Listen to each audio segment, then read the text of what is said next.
غیر مسلموں کے استعمالی برتن استعمال کرنا جائز ہے یا نہیں جائز ہے؟ یعنی مسلمانوں کے علاوہ جو غیر مسلم ہیں، چاہے وہ اہل کتاب ہوں یا اہل کتاب نہ ہوں، ان کے برتنوں سے متعلق لوگ سوال کرتے ہیں کہ ان کے برتن استعمال کرنا جائز ہے یا نہیں، ان کے کپڑے استعمال کرنا جائز ہے یا نہیں۔ آج کے دور میں لنڈے کے کپڑے بھی ملتے ہیں، برتن بھی ملتے ہیں استعمالی شدہ۔ اسی طرح جو لوگ اوورسیز پاکستانی ہیں، باہر ہوتے ہیں، تو انہیں بھی یہ مسئلہ درپیش ہوتا ہے کہ جب وہ ہوٹلوں میں جاتے ہیں تو انہیں پتہ ہونا چاہیے کہ وہ جس برتن میں استعمال کر رہے ہیں یا جس برتن میں کھا پی رہے ہیں تو وہ غیر مسلموں کے استعمال شدہ ہیں، تو وہ بھی اس سے متعلق سوال کرتے ہیں کہ ہم ایسے برتنوں میں کھا پی سکتے ہیں یا نہیں۔ اسی طرح جو لنڈے کے کپڑے ہیں، کیا وہ پہن سکتے ہیں بغیر دھوئے یا نہیں؟ تو دیکھیں، غیر مسلموں سے اسلام کو کوئی مسئلہ نہیں ہے۔ اسلام نے کوئی ایسا حکم نہیں بیان فرمایا کہ براہ راست کہ جو چیز غیر مسلموں کی ہو آپ اسے استعمال نہیں کر سکتے، بلکہ کہ اسلام کے کچھ اصول ہیں، ان اصولوں پر اسلام کی چیزوں کا دار و مدار ہے۔ جیسے پاکی ناپاکی پر آپ کسی چیز کو استعمال کر سکتے ہیں یا نہیں کر سکتے، اس میں غیر مسلم اور مسلمان ہونے کا کوئی فرق نہیں ہے۔ کوئی چیز پاک ہو آپ اسے استعمال کر سکتے ہیں، ناپاک ہو اسے استعمال کرنا منع ہے، اسے پاک کرنا ضروری ہے۔ اسی طرح اگر کوئی چیز ناپاک چیز مسلمان کے پاس ہے، ناپاک برتن مسلمان کا ہے، ناپاک کپڑا مسلمان کا ہے، آپ اسے استعمال نہیں کر سکتے جب تک آپ اسے پاک نہ کر لیں۔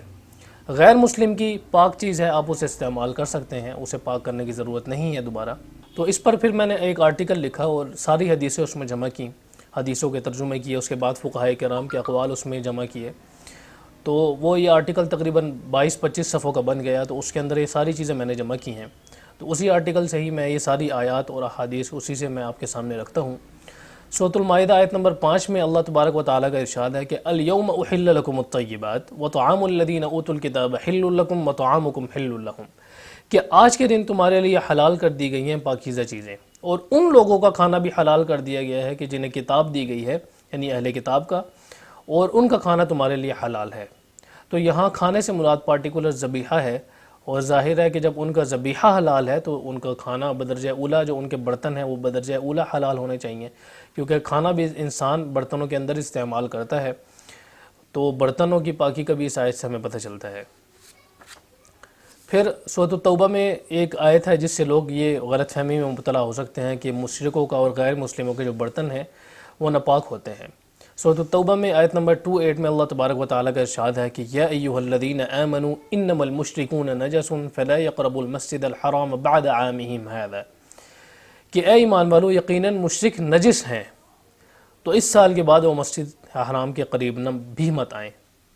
تو اس آیت سے بعض لوگ یہ سمجھ سکتے ہیں کہ غیر مسلموں کے برتن ناپاک ہیں کیونکہ وہ خود نجس ہیں۔ تو یہ بات یاد رکھنی چاہیے کہ اس آیت میں بذات خود غیر مسلموں کا ناپاک ہونا مراد نہیں ہے، بلکہ ان کی حکمی ناپاکی مراد ہے کہ وہ مسجد کے اندر داخل نہیں ہو سکتے۔ آپ صلی اللہ علیہ وسلم سے غیر مسلموں کے برتنوں میں وضو کرنا بھی ثابت ہے، ان کے برتنوں میں جو پانی ہے۔ صحیح بخاری میں ایک روایت آتی ہے، اس میں یہ مضمون آتا ہے کہ آپ صلی اللہ علیہ وسلم نے ایک جو عیسائی عورت تھی اس کے برتن میں پانی تھا، اس سے آپ صلی اللہ علیہ وسلم نے وضو کیا۔ تو اگر تو ناپاک ہوتا پھر آپ صلی اللہ علیہ وسلم اس سے وضو نہ کرتے، تو آپ صلی اللہ علیہ وسلم نے وضو جو کیا اس سے یہی معلوم ہوا کہ ان کے برتن پاک ہوتے ہیں بذات خود۔ پھر حضرت جابر رضی اللہ تعالی عنہ کی روایت ہے ابو داود میں، وہ فرماتے ہیں کہ ہم غزووں میں ہوا کرتے تھے نبی صلی اللہ علیہ وسلم کے ساتھ، تو ہمیں مشرکوں کے برتن ملا کرتے تھے اور ان کے پینے کے برتن ملا کرتے تھے، تو ہم انہیں استعمال کیا کرتے تھے، تو آپ صلی اللہ علیہ وسلم نے ان میں کوئی عیب جوئی نہیں فرمائی۔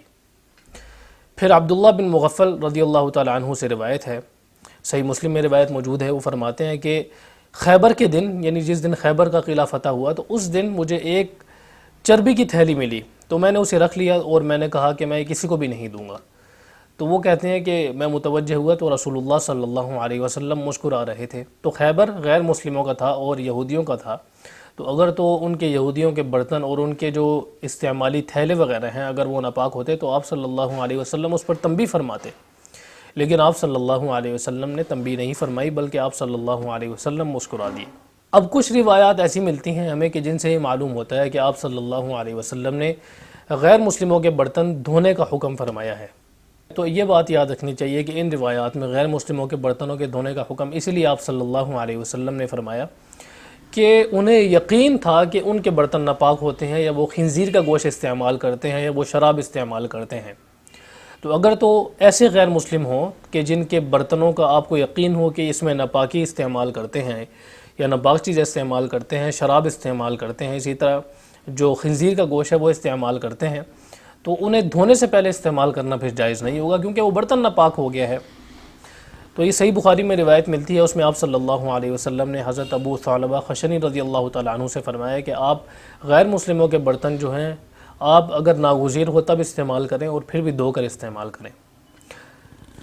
تو اس قسم کی روایات سے معلوم ہوا کہ اگر تو غیر مسلموں کے برتن دھلے ہوئے نہ ہوں، ناپاک ہوں، آپ کو یقین ہو ناپاک ہونے کا، اسی طرح کپڑے بھی اگر ان کے ناپاک ہوں، یقین ہو ناپاک ہونے کا،